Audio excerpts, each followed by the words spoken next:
Hello, this is Peter Falk, and you're listening to the Columbo Files on the Ludic Lounge, hosted by Antonicus, Maximus, and John Soares.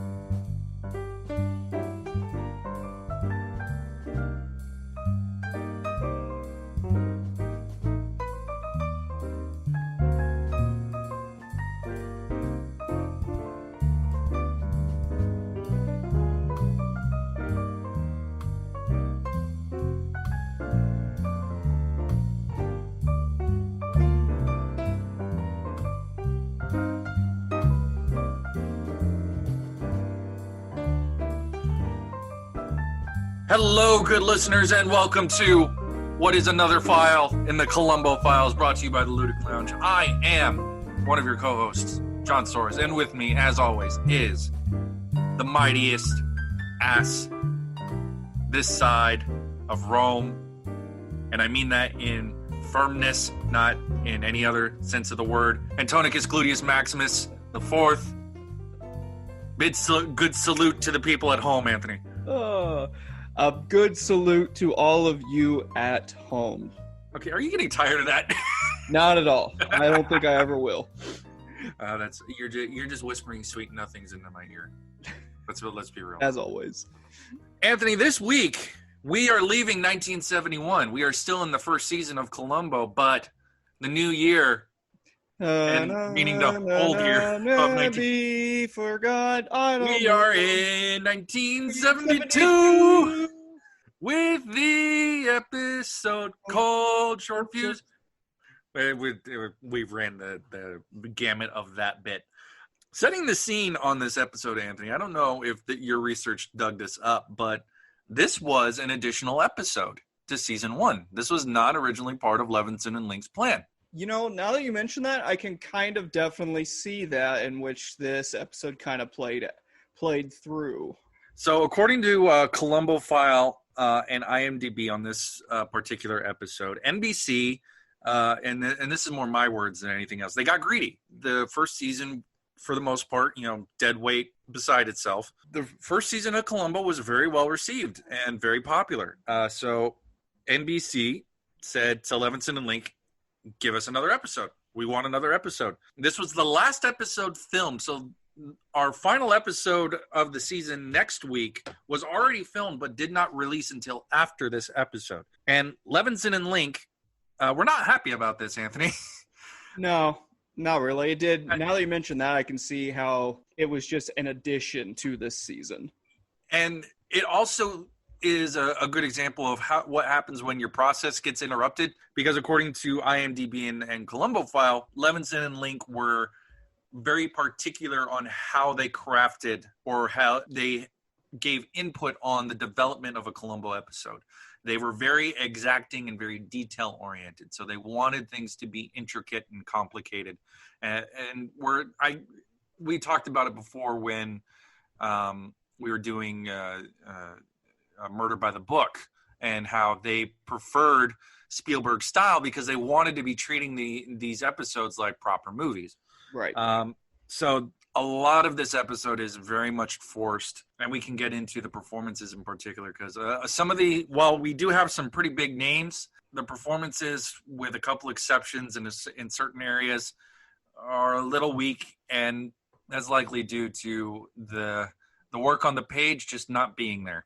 Definitely, John. I think all in all, if I were to give a simple summation of this episode, is that it just comes up short in its views. Oh God.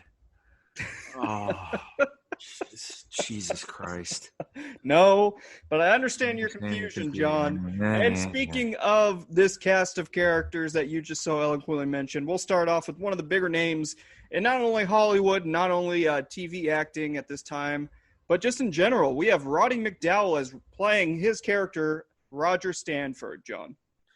And we have another situation where Peter Falk and Roddy McDowall did not gel together. It is an Eddie Albert situation. Oh boy. So I believe this is the only episode Roddy McDowall guests on. So I think that their interaction must have had enough that he was of the opinion not to come back to Columbo. That is not the case for some of we have a repeating cast member this week. Yes, we do. And one of our cast members makes a return later on in the series. So I think Roddy McDowall's experience was probably very negative, and he just decided not to come back. But that is just speculation on my part. Well, John, a thing that is not speculation on our part is how he has been working, or he was working, all the way dating back to the year 1938. And again, loyal listeners, I am going to mention some of his most notable appearances. And when I say notable, John and loyal listeners, I say things that I would have recognized him in, including Twilight Zone, the movie The Longest Day as Private Morris, which was a John Wayne vehicle. He played in Cleopatra as Octavian Caesar Augustus. He played in Batman 1966 version as the Bookworm, John.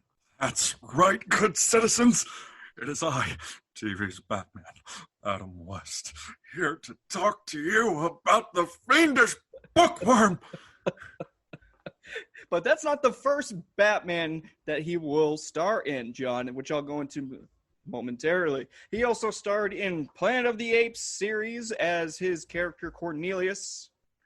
And he also played Caesar later on in the series. I believe he was in almost all of the films, if not all of them, yes, and in the TV show as well. I think if anything of his resume is to be his claim to fame, Planet of the Apes was the thing that arguably probably is one of the things that keeps him going. Probably that and Cleopatra. And if I may mention, his lifelong friendship with Elizabeth Taylor started in a movie. I forget the movie, like something Little Things. I'd have to look it up again. But he worked on Cleopatra in part to their friendship. And she is quoted as saying he was the only person that she ever felt incredibly comfortable to talk to about anything and everything. Oh, wow. Hollywood loved this guy. I'm not exaggerating. Like Angela Lansbury of Murder, She Wrote fame, which is relevant to this show because of co-creator Levinson's creation of Murder, She Wrote. And all the crossover. Yes. Angela Lansbury spoke very highly of Roddy McDowall. There was no job that he considered bad, so he was in everything. Everything. I'm telling you, his IMDb page, loyal listeners, was long, so very long. He was also, John, in Bedknobs and Broomsticks as Mr. Jelk, the TV movie, which hit cult acclaim as well. He was also in Miracle on 34th Street as Dr. Sawyer, the Wonder Woman TV show, in the 1980s animated film of The Return of the King, starring Samwise Gamgee. He was Sam? He was Sam. Oh, yeah, I can see that. Yeah, I'm telling you, it makes a lot of sense. He also had multiple roles in Fantasy Island, Murder, She Wrote, Matlock, as well as the movie Overboard, Quantum Leap, and again, here's another Batman appearance, John and loyal listeners. He starred as the Mad Hatter in Batman the Animated Series, which is one of the roles that I remember and recognize him best. Yeah, he carried the part of Mad Hatter throughout the various incarnations of Batman the Animated Series, from the initial run of Batman to the Adventures of Batman and Robin, which was a sub-season of Batman the Animated Series, and the new Batman Adventures, where the design changed and they introduced a new Robin, and Batgirl was there proper, and Nightwing. He was Mad Hatter throughout all of that. Also very notable for doing voice work, Anthony. Yes. He had a part in Darkwing Duck. Ooh. Let's get dangerous. Should have saved that for the end. He also had a part in The Tick. Yes, of course I've noted that, John. Spoon! He also had parts in Pinky and the Brain. And a Snowball. A Snowball, that is right. And Disney Pixar's A Bug's Life. And he also, we can't forget, did voice roles for Gargoyles. That is right. Was it one of the major characters, or was it just like one of those recurring ones? I noted it, but I didn't see that he did multiple episodes. I noted it, and I didn't put a character. To me, normally when I just note it without putting a particular character, that just means he did multiple roles. That is correct.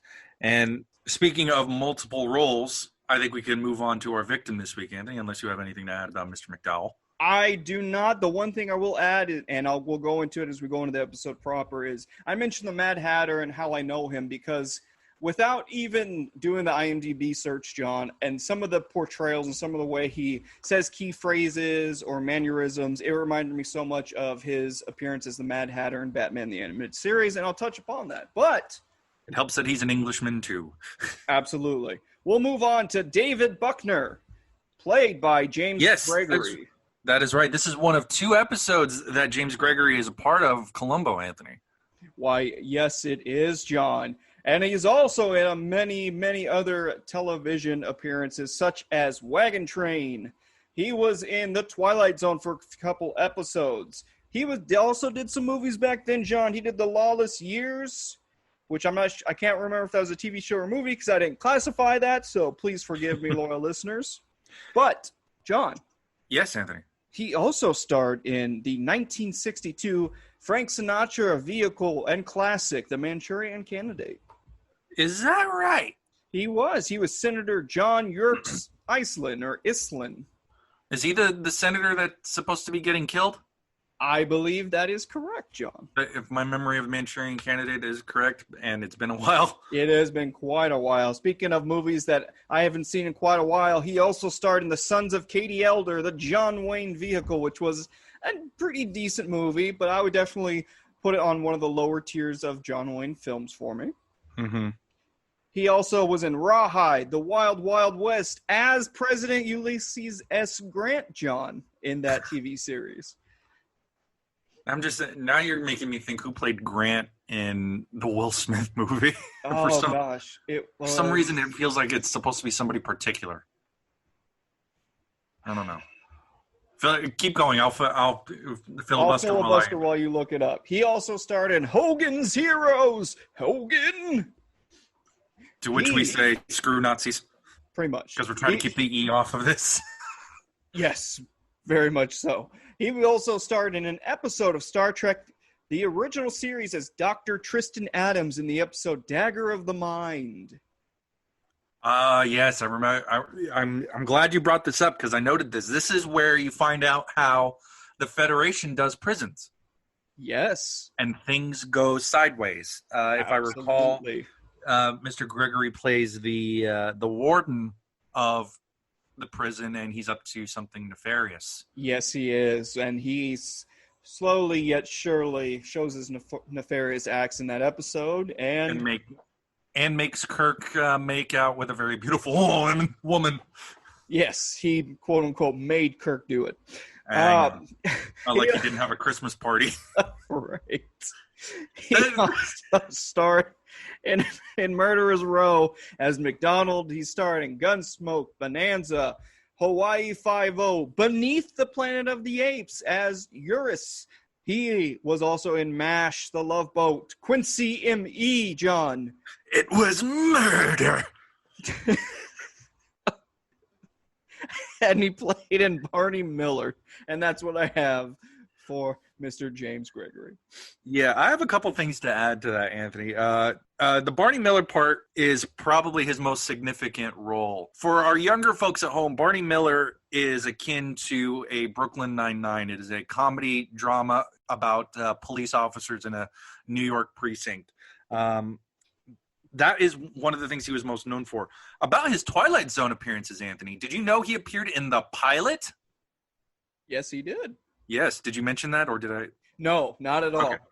Okay. Yeah, no, he starred in the pilot that got the show ordered to series. I believe he played like a colonel or something, if I'm not mistaken. Something like that. Well, the first episode is titled "Where Is Everybody?" and it is about the space race. Because at the time we still had not yet gone to the moon. Because if I recall, it was like 56. Yeah. Don't quote me on that. My notes are a little gappy on that, just beyond the basic summary of the plot. He also served in the military, and it interrupted his film career briefly. He served 3 years in the Navy and Marine Corps on the Pacific Front. Also, you mentioned McDonald. McDonald was the boss character. E-I-E-I-O. McDonald was the boss character to Dean Martin's Matt Helm. And for those not in the know, including me, because I just learned this, apparently Matt Helm is a James Bond type vehicle that was based off of a series of novels, and the film series was designed as a vehicle for Dean Martin. And James Gregory played essentially the M to Dean Martin's James Bond. Interesting. I actually didn't know that particular fact. I know he starred in the movie with Dean Martin, but I didn't know there was a series of movies that he starred in. Interesting. Yeah, he starred in 3 of them, and I think they made like 6. Huh. I'll be. The more you know.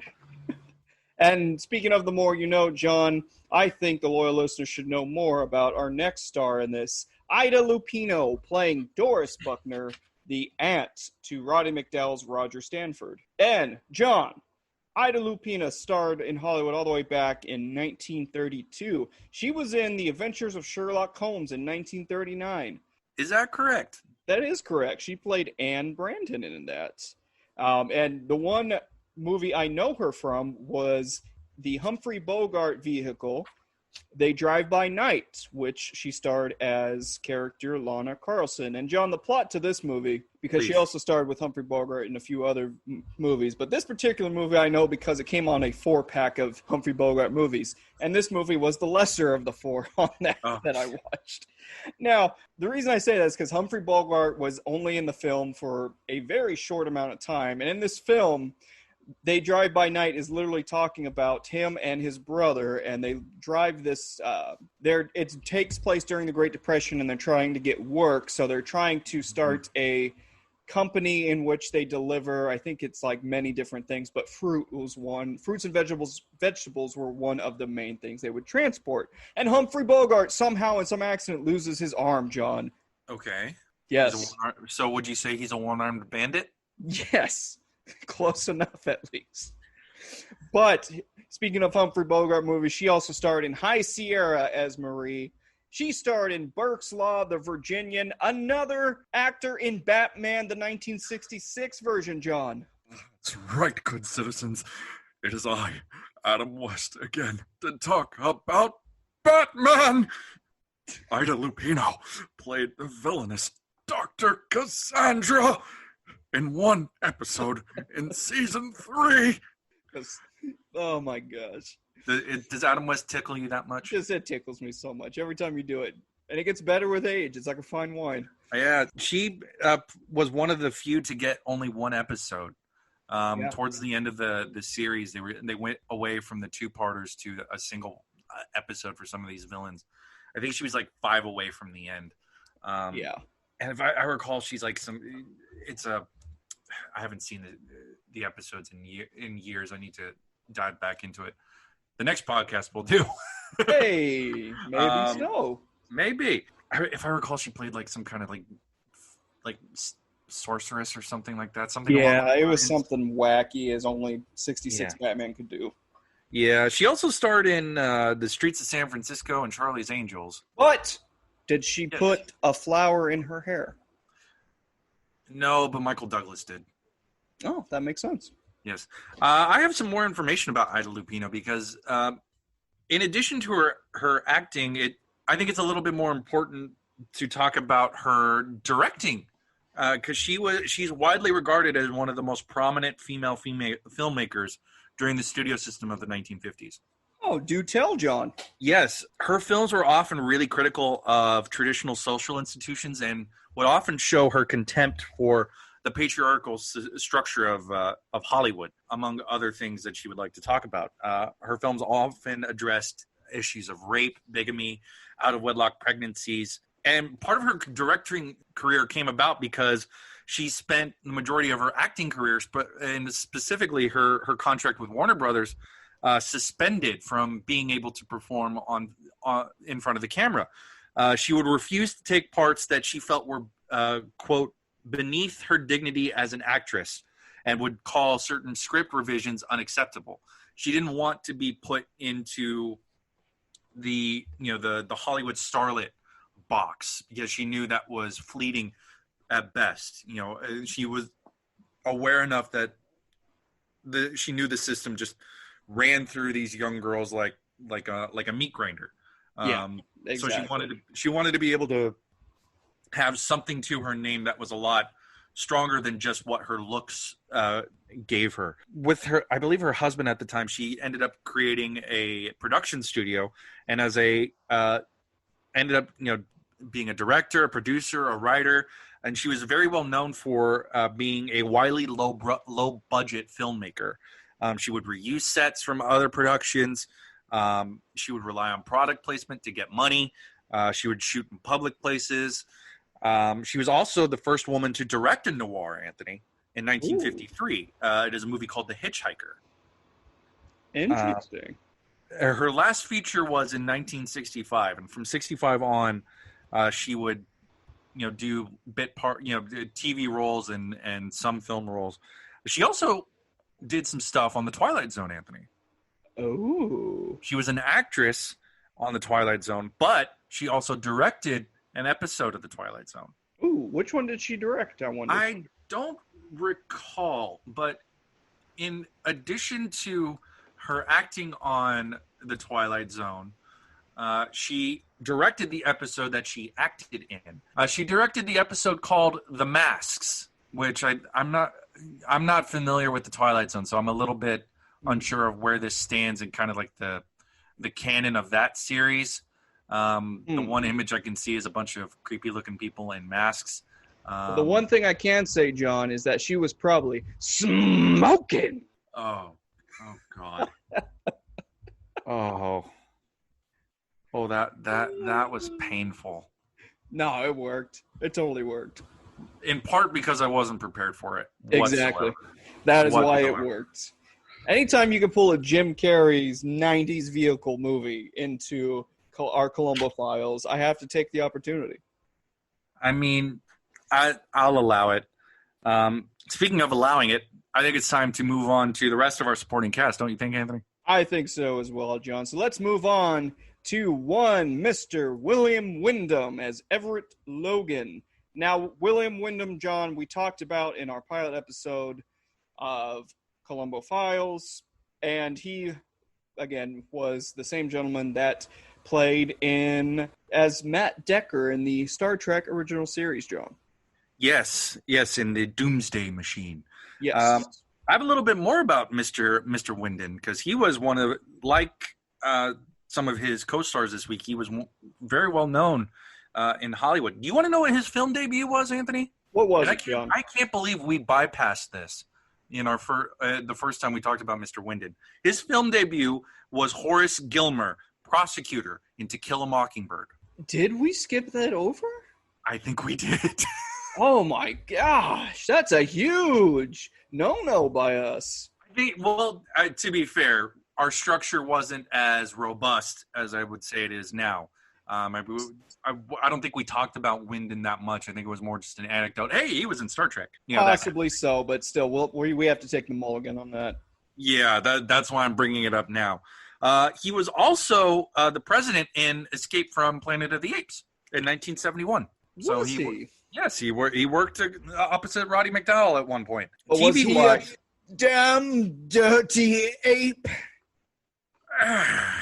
Hello, this is Charlton Heston, here to comment to you about Escape from Planet of the Apes. I'm not in this movie. It's on the planet Earth. But wait, we were here the whole time. Damn you all to hell. Oh, we're going to get so many emails. It's like, why is he doing this to us? Emails, Twitter reach outs. But whatever we get from you, our loyal listeners, on whatever vehicle you decide to reach out on us, we appreciate it. Yes, that is right. Speaking of other things that Mr. Windom has partaken in TV-wise, he was in The Twilight Zone. Yes. I don't have any episodes written down, so that's okay. Forgive me. He had parts in Gunsmoke, The Wild Wild West, Mission Impossible, Star Trek, like we mentioned, Ironside, Mannix from my dad, Bonanza, The Streets of San Francisco, Barney Miller, The Bionic Woman, The Incredible Hulk, and his other big role on show that is friend to the show of Columbo. That was a very ham-fisted way to say that. He had a recurring role on Murder, She Wrote as medical examiner Seth Hazlett. Oh. Also, this is going to tickle your nostalgia button, Anthony. He had a part in Airwolf. Airwolf. Not as good as the time I surprised you with it. Yeah, no, not as great, but still. Airwolf. Ugh, Airwolf. We have another Batman connection, Anthony. Was he in Batman? He was in Batman the Animated Series. He had a voice part in the episode Prophecy of Doom as the character Ethan Clarke. Prophecy of Doom is about a self-proclaimed psychic named Nostromos who cons rich individuals to put massive amounts of money into a trust fund to prepare for a great fall. He tries that on Bruce Wayne, and that puts Batman on his trail. Yes. Yes, it does, John. And speaking of things that go on a trail, let's go on a nice little happy trail talking about Anne Francis in today's episode as Betty Bishop. Again, love the alliteration. Now, Anne Francis, John, did you know, started in 1947, and she also starred in Forbidden Planet. Yes, to clarify, she started her film career in 1947. That's what I meant to say. Yes. I'm here to catch you when you fall. Thank you. You are my safety net, sir. She also starred in Rawhide, Route 66, The Twilight Zone, The Man from U.N.C.L.E., Burke's Law. Yes, and Burke's Law leads to the part that she's well known for, which is Honey West as the titular character. Yes, that is right. Thank you, Anthony. She is the first. That is the first detective show with a female lead whose name was the title, and it spun out of Burke's Law. She won a Golden Globe for Honey West, Anthony. I read that, and I was very, very proud. Yes. Would you like to continue the list of her credits, Anthony? I would love to, John. She also starred in The Virginian, Gunsmoke, Kung Fu, Wonder Woman, Hawaii Five-0, Quincy M.E. It was murder. Charlie's Angels. I'll never get sick of that, mind you. Charlie's Angels. She starred as Arliss Cooper in Dallas, Fantasy Island, Chips. She starred in Riptide? Is that a show? It was a show. That's why I had to include it with the question mark included. Is it a prequel to Johnny Tsunami? No, it was a show that apparently was a lot akin to Hawaii Five-0. She played Mama Joe as the character, apparently. What was it? Hawaii Five-0 meets the Beverly Hillbillies? I don't know, John. I didn't write much about it, unfortunately. She also starred in The Love Boat and Matlock, The Golden Girls, Murder, She Wrote, The Drew Carey Show, John. Really? Yeah, she starred in an episode or two with The Drew Carey Show. And finishing her acting career in 2004's Without a Trace. The show I always confuse for Criminal Minds. That is totally fair. Even though the two premises of the shows totally are different. Totally different. I always confuse Without a Trace for Criminal Minds, or feel like they're connected somehow. I don't know why. I always do it. Well, John, according to your theory, all television's connected. I mean, it's not my theory. It's a prevailing theory. I just bring it to No, it's your here on the Columbo Files, John. It's your theory. It's not. No. Stop giving me credit where credit is not due. John, speaking of credit, as a great transition, let's give credit to who wrote and directed and scored tonight's episode. Now, returning to this week, we have some familiar faces. Writer-wise, we have Jackson Gillis making a return. And we talked about Mr. Gillis, I think, 2 weeks ago or so. I believe so. Yeah. I think it wasn't. I think it was last week. Was it last week? Or was it the week before? Time is of no essence here in the year 2020. Yeah, that is true. And score-wise, Gil Malay is back. And boy, is he ever, John. He does some good stuff, and then he does some not good stuff. We have a new director this week, though, Anthony. Why, yes, we do. Edward B. Abrams. One of 2 episodes that he directs for Columbo. But, Anthony, he was also an editor on Columbo. Oh. He edited the original pilot, Ransom for a Dead Man. He edited Death Lends a Hand. Our last episode, Lady in Waiting, was edited by him. And one of our 1990 episodes, Rest in Peace, Mrs. Columbo, was one of his editing jobs. He also, in addition to his TV editing, he edited some movies. He served as editor on the Jean-Claude Van Damme starrer Street Fighter. You were not expecting that. Of course! Quoting the great Raul Julia, may he rest in peace. Gone too soon. And the only reason he did that role was because he was dying and he wanted his family member, was it his son? I think it was his son. Kids. To see him in a role that he loved. Ugh. Yeah, it was because his kids loved the game so much that he did it. And he was just... God bless that man. Cancer. Yeah, no, that's a very touching thing. TV-wise, he directed a couple of recognizable shows. He directed episodes of Chips, The $6 Million Man, Mrs. Columbo, with Kate Mulgrew, which, I mean, if we get a Patreon started, maybe that's what we do. It's like stretch goals. Maybe that might probably not, because I don't think we need to suffer through that. Yeah, I don't know. He also directed episodes of Hawaii Five-0 and friend of the show, Murder, She Wrote. Because of course, John. Because of course. And one thing that, of course, John, we have to get into before we begin this episode proper is the description on said DVD of Columbo. And the episode description this week, John, is when an executive dies in a limo explosion, the corporation's high-powered attorney is Columbo's prime suspect. Boy, we're going to be in for it this week, folks. Before we get started on Act 1 proper, we'd like to give a shout-out to Holly Tooker on Twitter, @Kellebeck, for giving us a correction on something that goes back to Episode 1, Anthony, Prescription Murder, about something that Dr. Fleming was doing when we were first introduced to him, and we thought it was charades. Turns out it was not charades. What was it, Anthony? It was Botticelli. Well, to be less accented, Botticelli. I like Botticelli.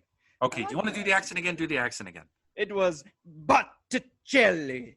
There you go. Now tell us about Botticelli, Anthony. Now, according to Holly Tooker on Twitter, and again, thank you for reaching out to us. We much appreciate it. Botticelli is a great game, and Botticelli it's a game of wits, John, that the others in the episode were trying to earn yes or no questions by stumping Dr. Fleming, who was the bad guy in the first episode we started, who has given them one clue that the person's name started with a B, so all their stumper questions were B's. So apparently this was a very popular game played back in the day around campuses and things of the like. So thank you. As always, we appreciate so very much any corrections of things that we either misunderstood, but this time Holly Tooker, guided us into our correction. So we want to give a shout out to them and say thank you very much. Now we'll be tooking us. That was bad. We're not editing that. That's writing, baby. Oh boy. That's the kind of show you're getting this week, folks. Sorry. We will move on to our episode thoughts. We'll get took to episode 1. We'll get took to Act 1. Roll the thing.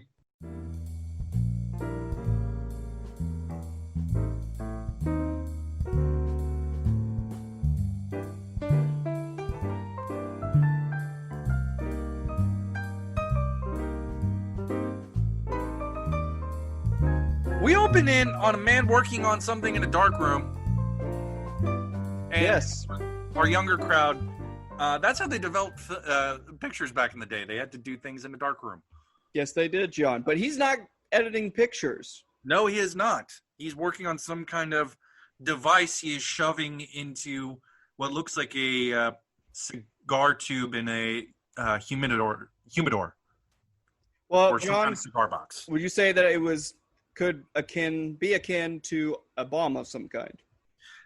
That is safe to say because it ends up being some kind of explosive. And John, would you also say that some days you just can't get rid of a bomb? That is true. And if I could say, you dropped a bomb on me, good citizen. And I butchered that line. But moving on.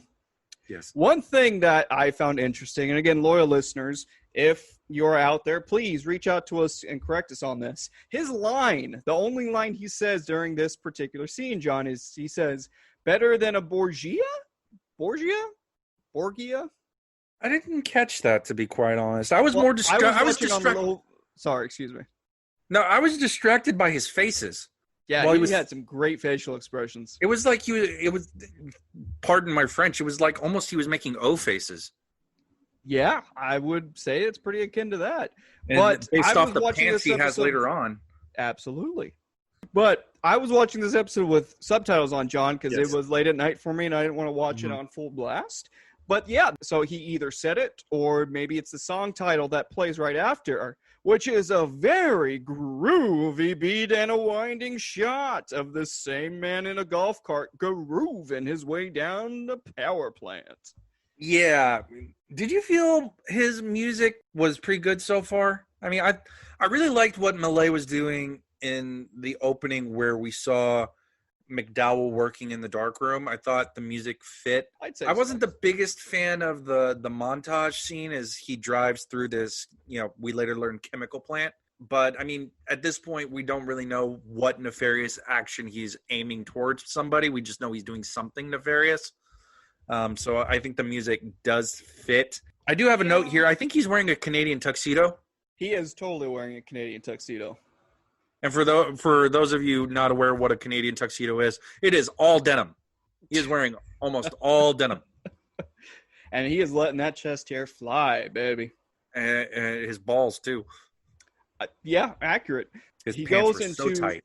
So tight. And said tight pants go into an office building where everyone keeps calling him Junior and saying, hey, Junior. And he just silly strings the employees, which I'm pretty sure is an HR violation. And might be a little bit racist since he goes after the black woman first. Yeah, sprays it right in her beautifully drawn up afro. Which is just like, what the hell, man? I have a note here. It's like, why doesn't somebody just kick him in the balls?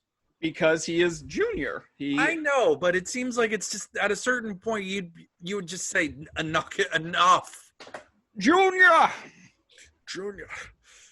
We named our dog Indiana. This is just what we're gonna do for this whole episode is just yell impressions at each other. This is where we lose all of our listeners.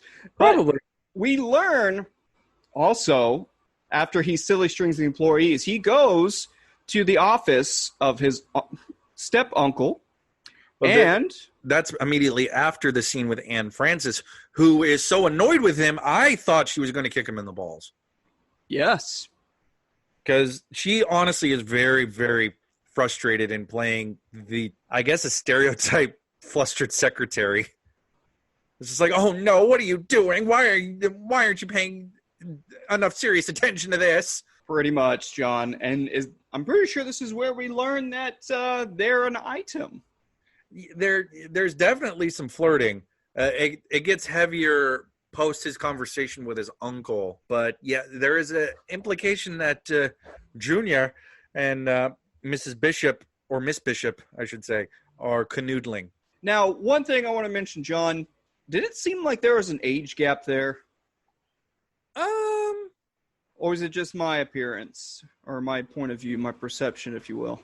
I don't think so. I mean, we'd have to look it up and kind of calculate, which I don't... Possibly. But the way that Roger was being played by Mr. Roddy McDowall, is that it seemed like he was playing a very young person, someone in maybe their late 20s, early 30s. And it seemed like Miss Bishop was someone a lot older than that.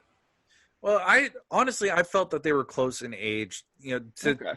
I think Roger is probably closer to his 30s because he mentions at a certain point that he has a PhD in chemistry, he has an MBA in something, and lawyer. And yeah, not only that, is that he accomplished those things at age like 20 or something. Like the PhD at 21, and then he said the other things came about quickly, which I can't believe, and I can't believe he doesn't know what the title of his law degree is called. Yeah, I know. So I guess what I'm trying to say is maybe instead of the actual physical perception, maybe it's just that he is playing such an immature character. I think that's what you're picking up. I think that's what you're picking up on the most, because he is definitely leaning into the class clown of it all. And that's what I think is frustrating me the most about this character. Yeah, I would say so. And so Mr. Raja apparently took some very naughty pictures of Miss Bishop, and that she was referring to, like, hey, so those pictures, you got rid of them, right? What did you do with them? Yeah, that was a thing.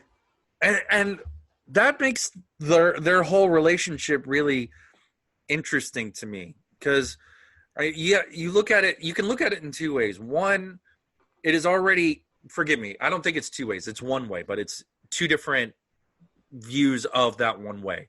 And what I mean is that, first off, it's a power play on his part because his name's on the building. His family owns the company. So he can just kind of exert some pressure, maybe indirectly, but he's going to be putting, hey, I'm Roger Stanford of Stanford Chemical. You want to go have a movie or something like that? And two, he has these pictures on her, which she is very much concerned about. And even now, though, that is something to be very concerned about.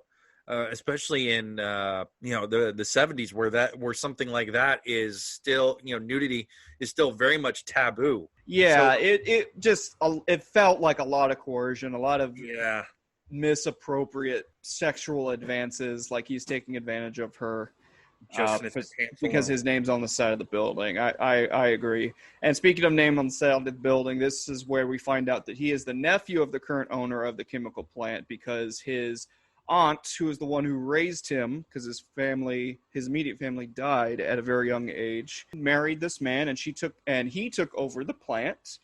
And we're having an interesting conversation between uncle and nephew, John. Yeah, so in this conversation, Roger is reading off a document that his uncle has provided to him. And the short version is that this document is Roger making a declaration that he approves of the sale of Stanford Chemical and that he will be leaving the company for a prolonged sabbatical in Europe. And it's during this time we learn about his relationship with his aunt and his uncle, and how the two of them, meaning Roger and his uncle David Buckner, have not really gotten along. We also learn some intercompany politics, in that the vice president underneath Mr. Buckner is against the sale. And Roger mentions a couple times that the old guard at the company and some of the shareholders are not in favor of this sale to some unnamed conglomerate. Right. Exactly. So a lot of this is due to, it seems like, Buckner trying to exert more control over the company, and it directly over Roger and somewhat indirectly over his own wife. Yeah, because essentially he is attempting to blackmail his nephew, to which his nephew is going to tell his aunt that, hey, agree with signing because I agree. Sale. Yeah, because I think it's a good idea. And essentially, that's the uncle, we find out through his chauffeur / private investigator / bodyguard / whatever the heck else you want to put in. Yeah, but whatever else you want to put, this utility knife of a security guard, essentially, pulls out some very damning information on said nephew. I don't have the exact list written out because they were going pretty fast. Yeah, but it sounds like Roger went up. It was just a lot of mispropriety, essentially. Drugs and hookers in Vegas, that kind of stuff. Yeah. Stuff in Acapulco or whatever. I don't know, donkey shows. So, in short, it's weird stuff that he got, weird and outrageous stuff that Roger did when he was young and dumb. They were able to find some kind of proof on it. And his uncle is using that to get something out of Roger. Now, I think there's a good bit of performance in this scene, Anthony, and it's when Stanford gives that whole "you've got me up against the wall, I give up" bit. Yeah, absolutely. Would you agree that's probably one of the more sincere moments that we get out of this clown that Roddy McDowall was playing. Well, it's not necessarily sincere, John, because That is again, true. of his sinister undertone that he's going to essentially kill his uncle. But it throws off his uncle because his uncle didn't expect him to go out without a fight on this.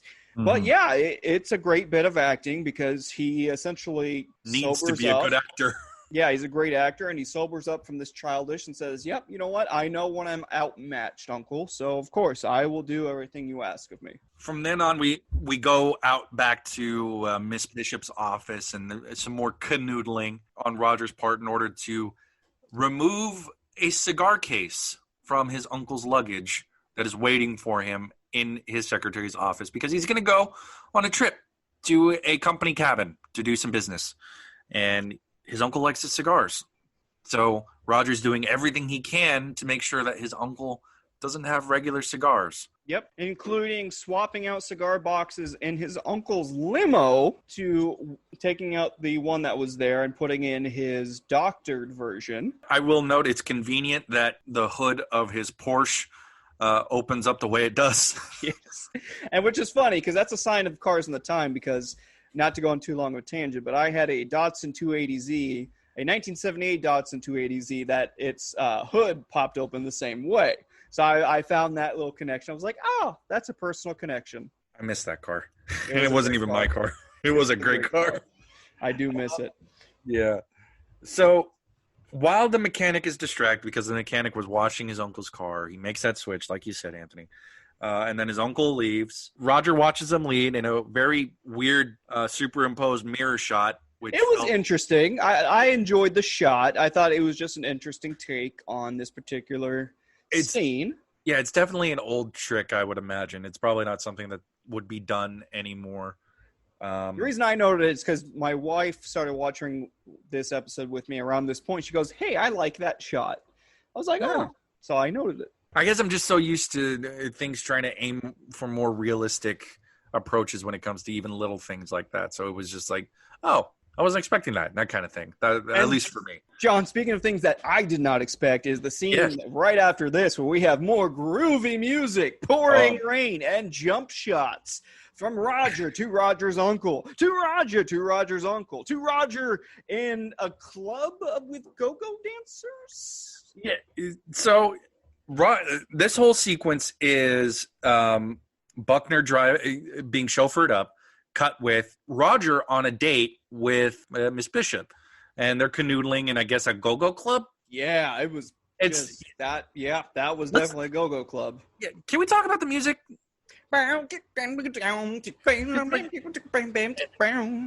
it would literally be labeled upbeat rock sounds in like Garage Band or something. Yeah, it was an odd one, that is for sure. But what I do appreciate is that there is no dialogue in the scene, and that when it comes closer to the murder, the music gets distorted and a little bit more sinister. Yes, I do agree on that. Okay. I do agree on that. I did appreciate that aspect. It took me so far back, just the beginning, that jump shot from the scene of the camera superimposing on the mirror to all of a sudden go-go club to raining up a mountain to go-go club to raining on a mountain just was very disorienting. And then explosion. So the explosion happens. Buckner, we don't hear anything in the moment, but Buckner opens up the cigar case, and the chemical reaction takes its expected time and occurs, causing the car to blow up and tumble off the side of a cliff. We cut to Stanford returning back to the Buckner estate where he lives. He's not going to his place, we learn. We learn he goes to a small guest house. So he parks in the garage and goes up to the house above the garage. And we hear typewriter sounds. And then he grabs what I now realize is the typewriter. Right. And puts it back into his car and hides it in the seat right behind it. We'll get back to that later on in this episode, but then he goes back up to shut off the lights, and in comes walking Lieutenant Columbo. Yep, absolutely. And to which Columbo already notices that, hey, this is odd that weren't you going to turn the lights on or something like that? And hey, look, this lock has been jimmied. And just make these weird, acute observations. Yeah, and it's already a little bit awkward, and knowing that Peter Falk and Roddy McDowall didn't really have the most comfortable of working relationships, it kind of bleeds into their interactions, at least in my opinion. Anthony, yeah, it was very awkward between Columbo and Roger. It was just like, oh, okay, all right. To which I put like, okay, let's just get to the next scene already because it was taking too long on this scene. Yeah, and we do, and Columbo came to find Roger because one, Mrs. Buckner, Doris, Roger's aunt, heard a car come in, assumed it was Roger. The police have been called because there's nothing about David Buckner arriving at the cabin. No word at all. Exactly. And everyone is, his wife is particularly afraid because there's a lot of tension coming out of the attempt to sell the chemical plant. We learned that somebody set off a stink bomb on the Buckner property. There was some, threatening phone calls. And speaking of phone calls, John, this is where we transition to the most ancient voicemail box I have ever seen in my life. That I guess you could talk over while it's still recorded. I mean, my family used to have, it wasn't that ancient, but we used to have a cassette, message machine, and you couldn't record anything until that thing went beep. I'm surprised, you heard David Buckner complaining about the damn machine while it's still saying, we are not at home. Please leave your message after the beep, and we'll get back to you as soon as possible. John, the size of this machine is, for our younger listeners, is about akin to a 1995 Windows desktop. It certainly seems like it. So this phone call was made at about 7:30, and when Roger hears that this message is in existence, he looked very shocked. It seems like he wasn't expecting somebody to have called. So I think at that point he's wondering, did my plan get unraveled by something I wasn't expecting? Yeah, and he is instantly, once he hears that his uncle asked for the cigar box, he starts checking his watch. Yes. And not even in a unsuspicious manner, like just a glance. Like he is staring at his watch, and Columbo catches. I really like this scene that Peter Falk portrayed as, where he's like just briefly glances up with his one good eye and looks up at him. He's like, okay, and you can see him take a mental note of this. Yes. And in part, the murder scene we saw earlier, which had no sound due in part, I think, to the fact we needed to hear this message. We don't hear the murder on the message, but we hear that Buckner is telling his wife where he's going, when he's going to be back, and that Roger is supposed to come by and tell Doris something about the sale of the company and his decision. Buckner doesn't exactly say what Roger's going to do. No, he doesn't even go into that much detail. He just says, Roger has something important to talk to you about. He alludes to it, though.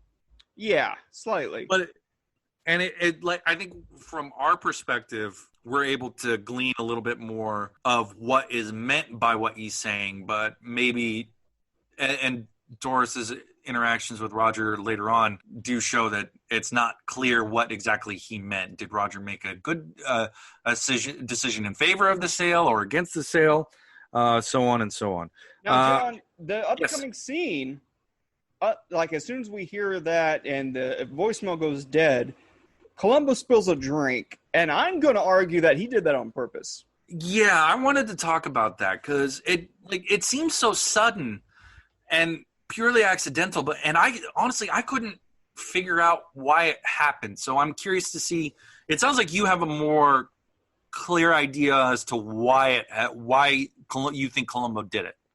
I think Columbo did it to catch Roger off guard to see how he would react.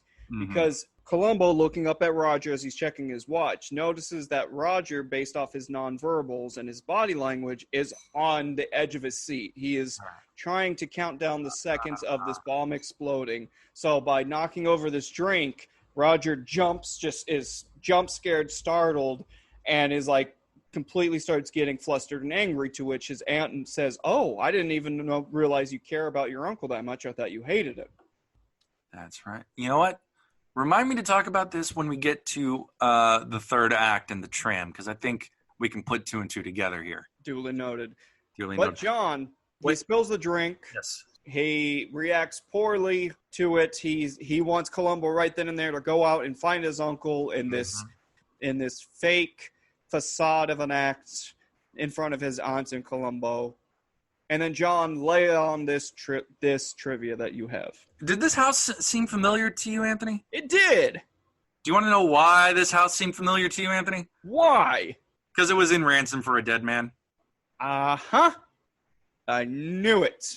Yeah, it's the same place as Lee Grant's character's house in Ransom for a Dead Man. God, I knew it.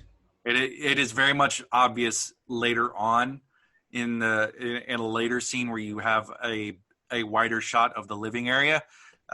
You can tell, oh no, this is that house. Oh, I knew it. I was like, I've seen this house before. It had to have been in a Columbo set. It was The Office that got me. That makes total sense. So, And speaking of things that are going to continue to get us, John, yes, Anthony. is it time to transition? Or am I completely wrong? No, I'm just checking back on my notes to see if there's anything, but it looks like we've missed everything else. But you know what? There is an inconsistency though, based on some things that Roger says at one point, and some information he gives us towards the end of the scene, this initial scene at the Buckner house. Now he says his parents died when he was in college, and then his aunt took him in. So, but do they establish that he was taken in as a child during his conversation with his uncle? I was under the assumption that he was taken in as a youngster, like younger than his college time. Which is odd considering what he says later on. And then Columbo just fishes for more information. Just like, do you have any siblings? Did your father have more siblings? Just, you know, lining out, is there anybody else that could have done this so that they could get their share of the business, which doesn't seem to be the case. But speaking of what is the case, Anthony, we can move on to more details about this case in the Columbo Files as we go on to Act 2.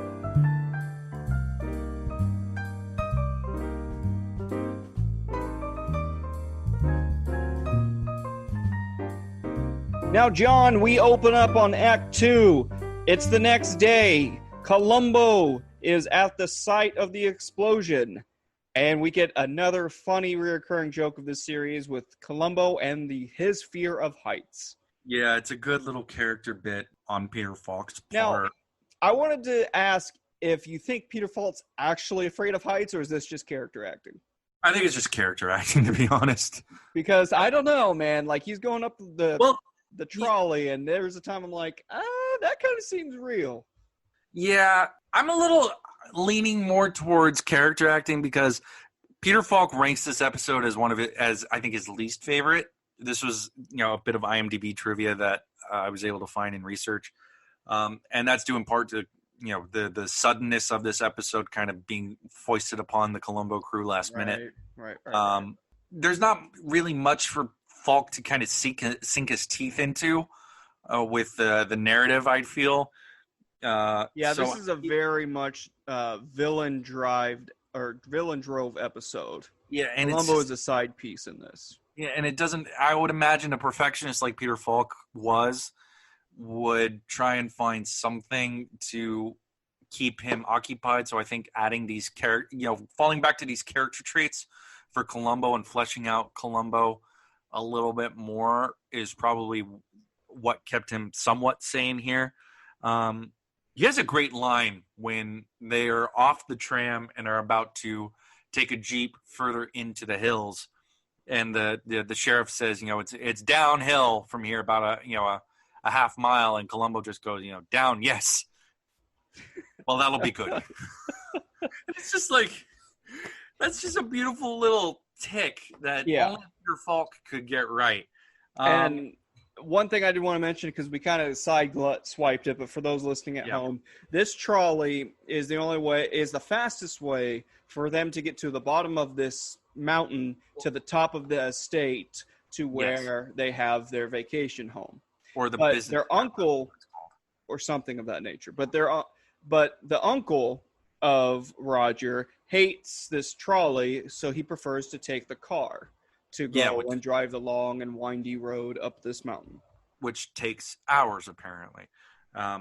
But because he chose to drive and because he got blowed up, the sheriff's department found the car bumper, and that leads them to the bodies of both Quincy, the private eye, bodyguard, chauffeur, jack of all trades, and Buckner's body. What do you think of the music in this part of the show, Anthony? I didn't really pay it any mind. It was just weird, odd.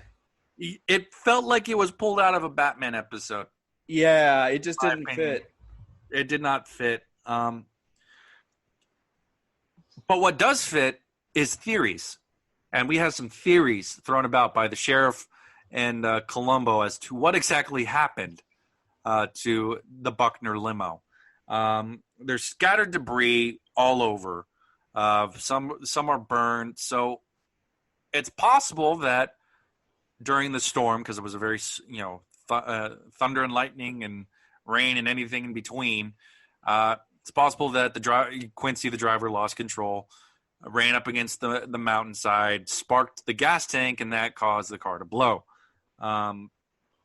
Or it was murder. It was murder. That's it, and this is how we get Quincy. Pretty much. Based off of some of the pieces that they could find, it's another theory, and more likely, is that an explosion occurred inside the vehicle, but not from the gas tank. So something was inserted that caused the car to go off the cliff. Am I remembering that right? Oh, yeah, you're remembering correctly right. And it's at this point I noted that the sheriff and Columbo have this cute little back and forth where the sheriff's like, yep, so it seems like this is your problem there, Buckaroo. Yeah, it's implying that, not implying, straight up saying it's not really it came out of LA County or, the LA city, so it's your problem, not an our problem. Yeah. Which I don't know if that's how jurisdictions work. I have no idea, but you could just tell Columbo was like, all right, I guess, just add it onto my caseload. It doesn't sound right, so I will defer to any of our listeners who have better knowledge of law enforcement than either Anthony and I do. Well, one thing we do have knowledge in, John. That is right. Is the next scene to which we transition to. Yes. And we transition into Columbo in Roger's dark room, just poking around, doing his thing, being nosy. Yeah. And we see Roger come in a disco tuxedo.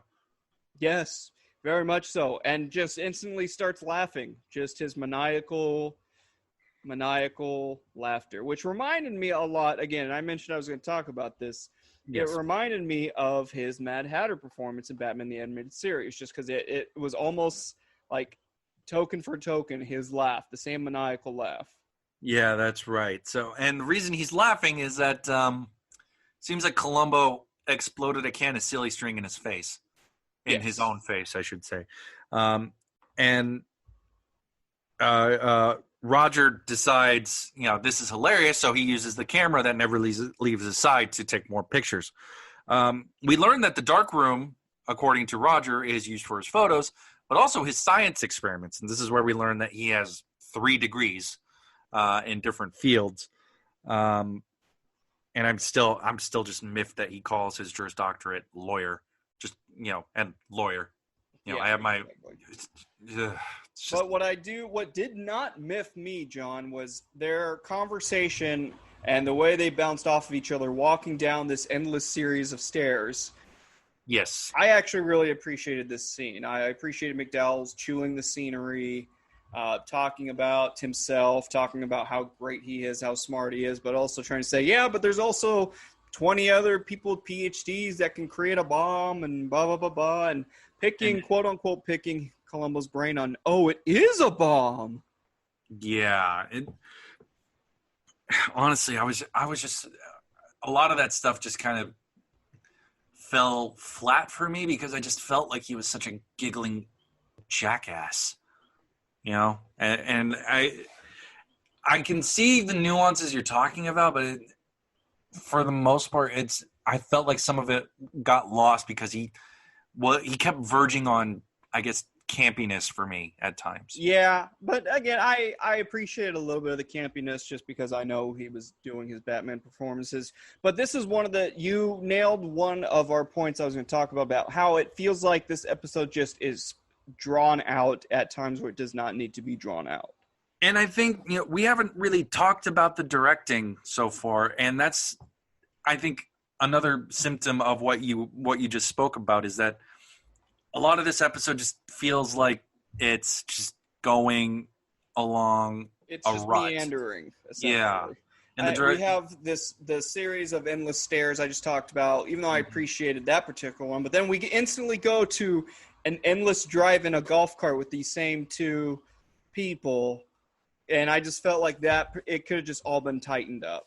Yeah. And, another thing mentioning tightening, this is going to kind of work well because we skipped a scene, Anthony. Uh-oh. We skipped a scene, but honestly, it doesn't matter because I think this scene could work even before the conversation Columbo has with Roger or after the conversation with Roger. We go to the Buckner home where we meet Vice President Everett Logan, played by William Windom, talking to Doris about the investigation, the possibility that it might be murder, and Logan saying, I'm going to be, as a favor to you and to Roger, and out of respect for your family loss, I will make sure that everything goes smoothly with the company, and I will help deal with the police. Honestly, it sounds like Windom was doing a lot of the same kind of character work he did as prosecutor in Prescription Murder. Right. It was pretty much the same character, honestly. For the most part, yeah. It seems like he's a lawyer again here. I don't believe that they said as much, but it goes to what you were saying. You could cut up this section of the episode, and I still think you have you'd get the same effect. I think it's just the way, at this point, we can make an assessment on the episode. It's just, it feels like it's meandering. It's still a lot of shoe leather. Yes. Honestly, I feel like the conversation with Logan and Doris is just, it's all exposition. And at a certain point, I know you have to do exposition, but I think there was a better way to get the information across that scene was trying to do than the way that they did it. Well, yeah, just take the episode before this we did, John, in our previous Columbo file. That did exposition a heck of a lot better and a heck of a lot tighter in the windows it had performed in. Which when you told us about that fun fact about this episode, leads me to believe, like, okay, yeah, they just kind of copied and pasted some things together for this one just to add studio demand. Yeah. So we can jump back to the whole point of that meandering of the golf cart. It's at the end of the day, Columbo is just trying to find the cigar box. He figures something is up with the cigar box because to go back to the voice message, we hear that Buckner was asking his driver, give me a cigar. They can't find any of the extra cigars. Give me the case. He opens up the case and then goes boom. So right. Columbo's theory is that, well, the cigar box has to be the thing that changes everything. If we find out where that box came from and who it came from, who had it, who put it in there, then we have our killer.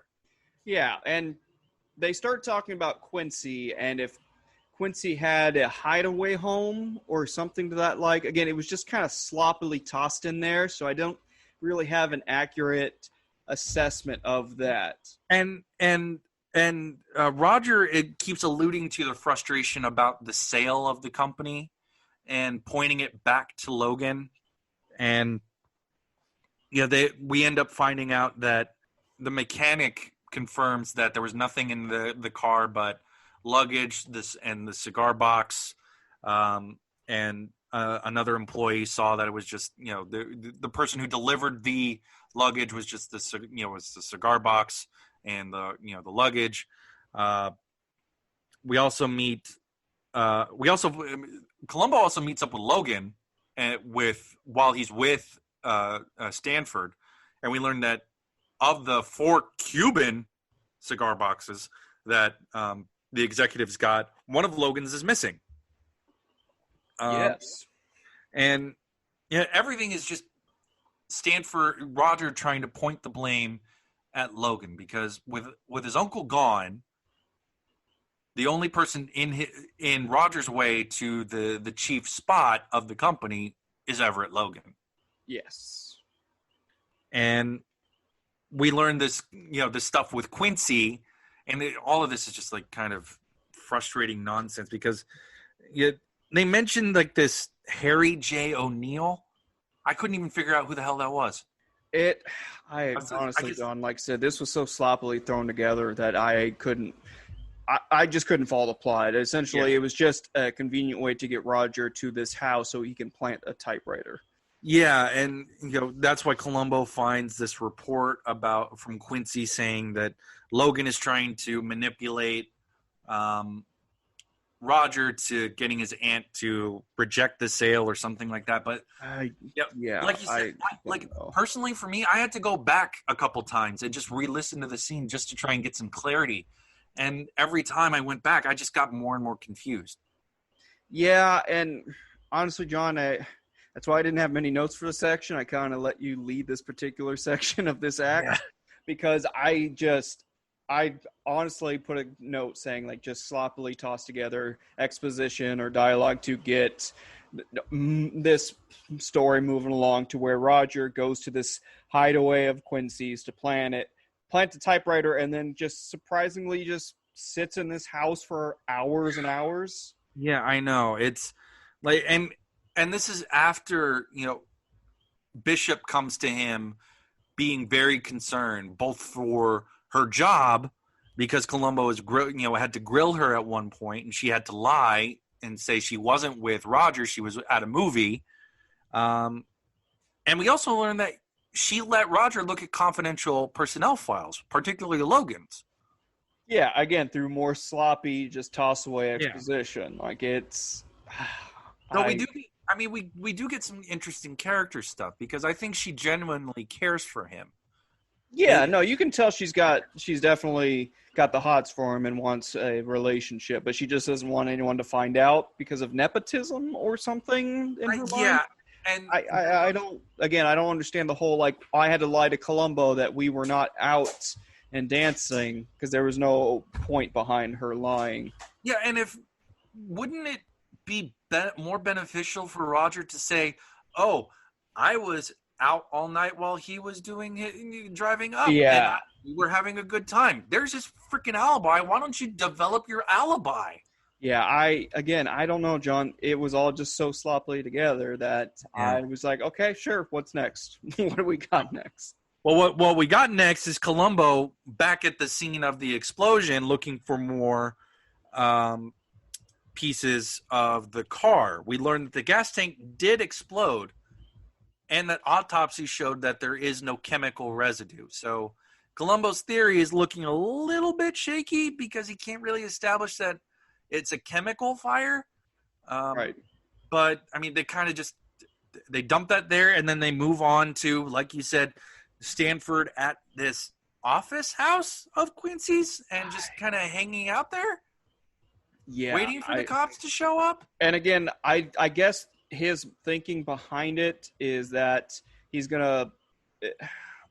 thinking was that he was going to try to save his aunt embarrassment and try to do this hunting himself for this evidence, but it would have suited him better to just plant the typewriter and plant everything else and then just dip out of there. Because at the end of the end result, as we'll see in the next act, would probably be the same. It's the Indiana Jones thing. It's just like if Indy doesn't do anything in Raiders of the Lost Ark, the Nazis still get sucked up by the Ark of the Covenant. Yeah. Spoilers. Yes. Like, I mean, is it really spoilers? The movie's been out for like 40 years. 40 years. Yeah. I know. But still, we're gonna get a tweet. It's like, damn you. Yeah, fair enough. But because Roger waits in this stupid freaking house, he ends up on a foot chase with the police and gets caught. Yeah. I'm just, I'm with you. I don't get why he does this. He didn't need to do this. And it was like a 5-minute chase scene at that. It was like a knockoff version of Cops. Just to stretch out this episode more, apparently. It wasn't even a good foot chase. It was just... No, it was poorly done. But yeah, poorly done. I think, John, just as that was stretched on, I think we're trying to stretch Act 2 out a little too long. Yeah, and I think at that point we can put a pin in this and bring it to, honestly, the better part of this episode, Act 3.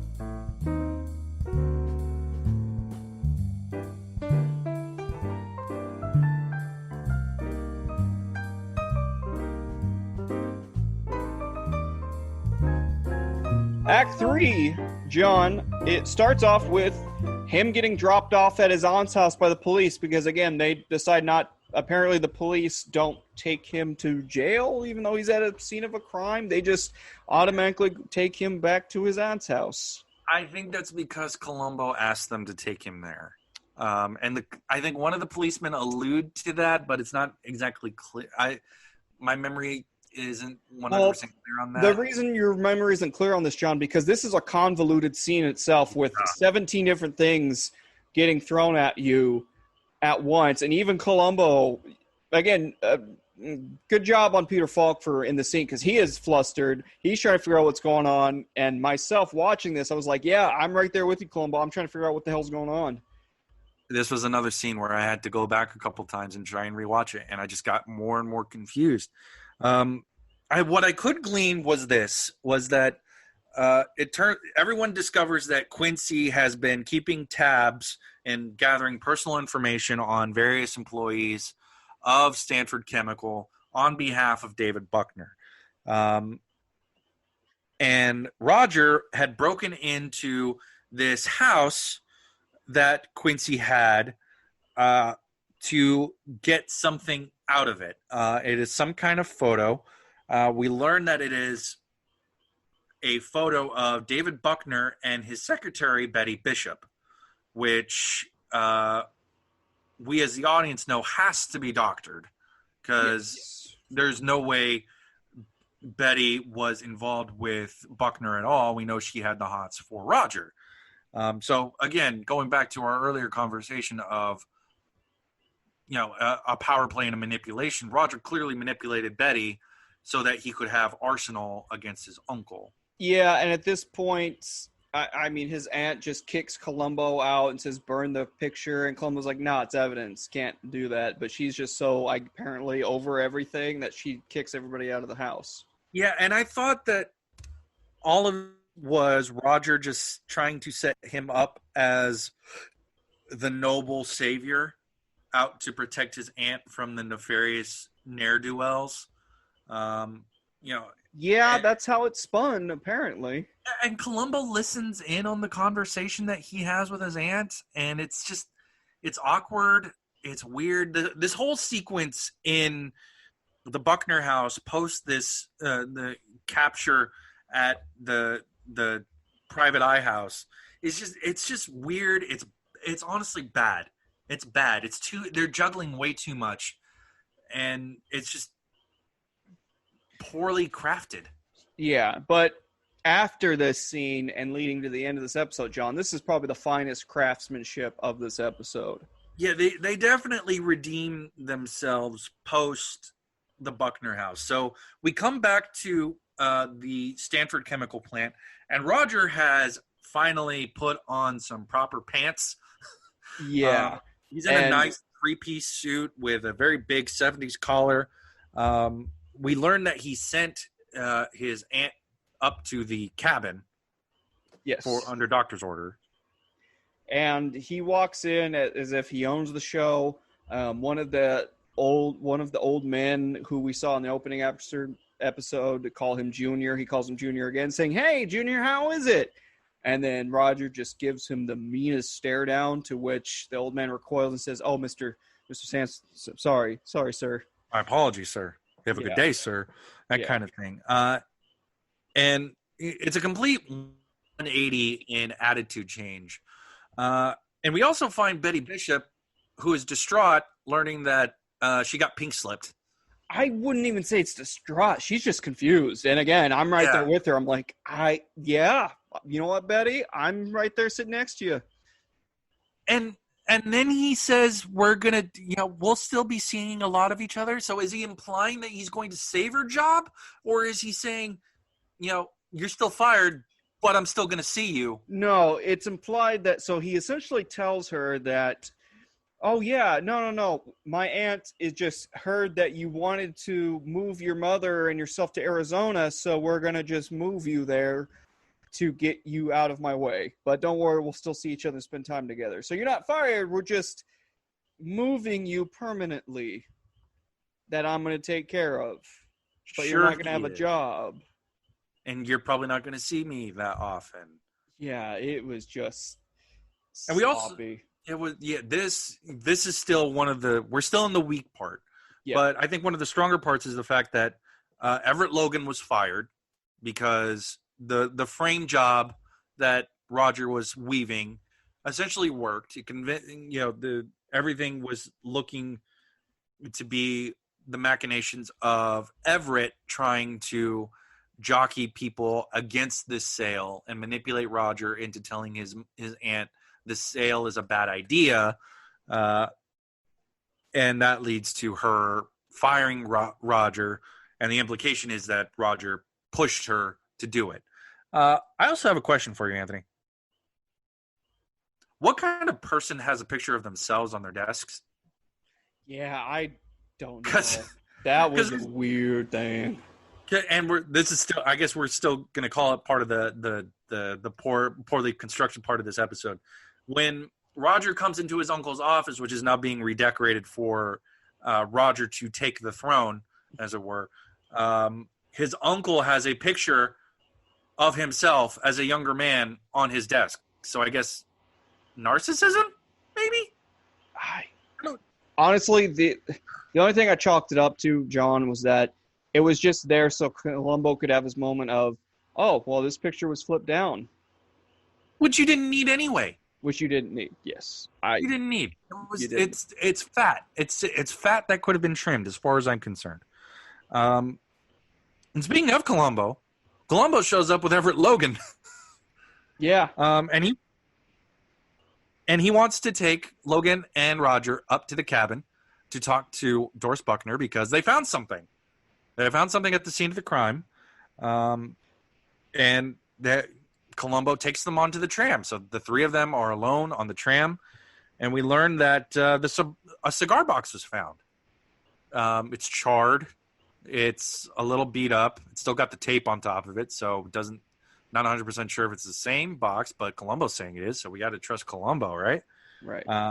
And this is where Columbo, starts going, oh, this changes everything. Roger, you were such a smart guy. I assume you were behind this, that you planted the bomb in the cigar case, but it being shown here, obviously you didn't do it.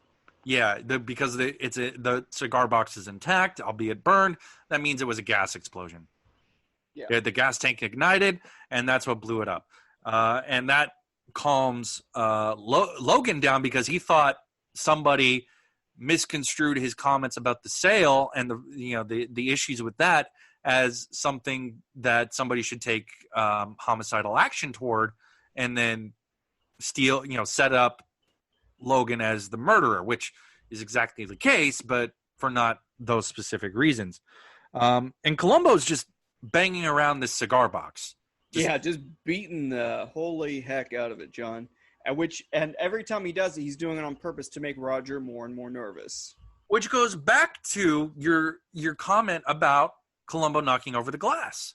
He wanted to see how Roger reacted under sudden pressure. And even though what he's doing here with the cigar box is a little bit more gradual, it's the same approach because he wants to see what happens to Roger the moment the pressure keeps building. And Columbo opens the cigar box, they take out cigars, and they're just like, well, we got this solved, let's celebrate. And Roger starts freaking out, and he checks his watch again. And Columbo's like, "There you go, checking your watch again." Oh, I love that interaction. That Yeah, was great. That interaction between the two of them, from the point he pulls out the cigar box and opens it, from that point to the end, just the interaction and back and forth that he's having, it was magical. This is an all-star ending as far as I'm concerned, because this is where the episode redeems itself to an extent, but that's only in part due Peter Falk really, really selling this explanation as to what happened and picking Roger Stanford apart the way he does, because he gets manic, and I don't think many people can get as manic as Roddy McDowall can get. No, and again, that's a credit to Roddy McDowall. Like I said, he had his moments in here where it was just too much, but this is one that it just hits right as far as his mania. It was fantastic. He's freaking out. He's trying to figure out which cigar. He's looking at each particular cigar. He's trying to check for the bomb. And at this point, Logan knows what's up, and he knows what Columbo's doing in trying to incriminate Roger. And it gets to the point where the time has gone up of where the box should have exploded. And that is, showing Columbo that only somebody who planted such a chemical bomb would know that that's the way David Buckner died. And honestly, I love the music here. I think exactly, John. I want to touch upon this. The music here, it ramps up its mania, and then when finally Roger figures out that Columbo got him, he's laughing maniacally. He puts his medallion of smart person, whatever the heck it was called. It's supposed to be some kind of a status symbol, yeah, for like a chemist, like a scientist fraternity or something like that. And he places over Columbo, as he's laughing maniacally, signifying, yes, you trumped me, you outsmarted me, the genius that I am. And just the noir-esque music that's playing, the sad noir music, really just hit home and really kind of turned me a little bit more to the positive about this, John. Yeah, especially, mixing in McDowall doing his like manic laughter / turning into crying. Yeah. Finale, and that's how the episode ends. And just, I can't even express enough, loyal listeners. Please, at least, you can bypass this entire episode, just get to the end scene, and just this music that's playing. It's just like a and just this beautiful noir soundtrack that just finishes off this episode right. And speaking of ending things beautifully, Anthony, it's time for our final segment, titled Just One More Thing. And just one more thing. So, John, my final thoughts for this episode. And again, I know I gushed over my noir-loving heart about this soundtrack at the end, but I want to gush over it just one more time about how the score was okay at times, kind of hit right at times, but then at the end, it just was perfect. I agree. When Malay leaned into the noir sensibilities that this episode had, I think that's where he was at his strongest. I think like the mixing of the what he did to the upbeat rock tunes at the time of the murder and kind of shifting it into a little bit more nefarious stuff, that is great. The tension building stuff in the beginning of the episode and the end of the episode, that's absolutely fantastic. I think McDowall's performance at the end of this episode is something that I think is worthy of getting credit for. Yeah, that's my next bullet point, John, is that this redeemed him in my eyes. Again, I appreciate some of the points, like some of the things he did earlier in the episode, but for the most part, again, the immature, just it got tiring quickly. But his end performance and how he did manic in this end scene really glossed over a lot of those negative things for me and just kind of really redeemed him in my eyes. No, I agree. And like we get a pretty decent cast here. I mean, Ida Lupino is considered a Hollywood legend. So is Windom. And so is James Gregory. But I feel like everyone kind of gets shadowed a little bit by McDowell. Yeah. Like Anne Francis, I feel like she deserves something a lot better than what she got here. Agreed. Because it's just like I feel like they forced her to play shrill here. Yeah. And there's just something underneath her and the way her attitude is. It's just like there is something definitely more that she would want to bring in, but what's on the page isn't there. And she's in one of the best episodes, period. The one starring Leonard Nimoy. Yes.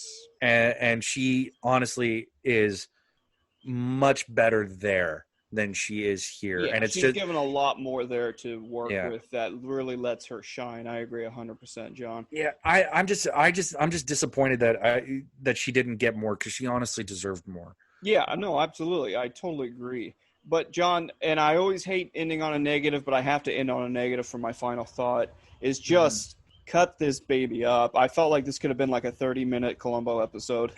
Yeah, I mean, I think 44 minutes at most. I think you could definitely fine tune this thing, and I think in part, and that's honestly, considering that the director of this episode is an editor himself, is jaw dropping in my opinion. You know, Yeah. I part of me is feeling like something in this episode, like something in the way Abrams directed this, and we didn't talk about him that much. And honestly, there's nothing really there. He doesn't have a style. He doesn't have character to how he directs, as far as I'm concerned. No, not at all, John, honestly. And And it when shows you in his editing mentioned too, which is weird. And when you mentioned at the beginning of this, John, when this was just a toss-away episode because NBC got greedy, like that, it clicked for me and it made so much sense. Yeah, and he didn't edit this episode, so I don't want to throw him under the bus for the editing of this. But as the director, he steers the ship, so he must have had some kind of input on how the ship was going. And honestly, if this episode, if it wasn't for that ending, I think would be the Titanic of this season, because it's just. I felt like the ending was the one scene where he was able to direct, and I feel like, again, I have nothing to read this on, but just based upon the knowledge you gave me about Peter Falk just not being the best Peter Falk he could be, based on Roddy McDowall, and the content of the episode itself. I feel as though, like everything else, that's why it was so Roddy McDowall heavy, was that just Peter Falk maybe was like, no, I don't want to be on scene with this guy unless I really have to. So I feel like the third act got filmed first and took its time with the actors, and then the rest of the time Peter Falk's like, no, I'm barely in this episode as it is, so I don't really care. Maybe. That's, again, like you said, it's speculation. Yeah, this is all speculation, right? I have nothing to back this up over. Yeah, and we can't. Everybody's dead. We can't talk to them. Yeah, man. But yeah, I think we're both in agreement that this is not the same type of episode like Deadweight was, and that's only by virtue of the ending. Yeah, like if I'm ranking, again, like my least favorite so far, this is probably second to last. Yeah, and good listeners, I think this is a good time to let it be known, since we're one episode away from the end of season 1, Anthony. Wow. I know, we've come a long way, and we've still got a long way to go. We still got a lot. Oh my God, so much. We're after this next episode of season 1, Anthony and I will take a break from watching the show and reviewing it in our traditional format, and we're going to do a ranking episode and go through these first handful of episodes. I can't remember the number off the top of my head, and we'll do a ranking that we'll then expand upon as we go through each season. So exactly, and then be on the lookout for that. The consummation of us ranking our all-time favorite Columbo episodes. Yes, which will be available for all time and will not be modified as we do revisits. So you're gonna have to. It'll really press us down. Really, like just press us down hard. Yell at us at the stuff that we will give at the end of the episode, or Peter Falk will give at the end of the episode. And John, speaking of the end of the episode, can you please send our loyal listeners out of this episode as only you can? Indeed, I will. Good folk, great listeners, thank you for joining us on another file in the Columbo Files. I have been your co-host, John Soros, and with me, as always, is the man, the myth, the booty, the legend himself, Antonicus Gluteus Maximus IV, Anthony to his friends. Thank you all. Thank you very much. Hi, this is Peter Falk, and you've been listening to an episode of the Columbo Files, hosted by the Ludic Lounge. And just one more thing. Be sure to follow us on Twitter at Ludic Lounge, Anthony at RojoLoco44, and John at just_John_0891. Or feel free to email us at theludiclounge@gmail.com.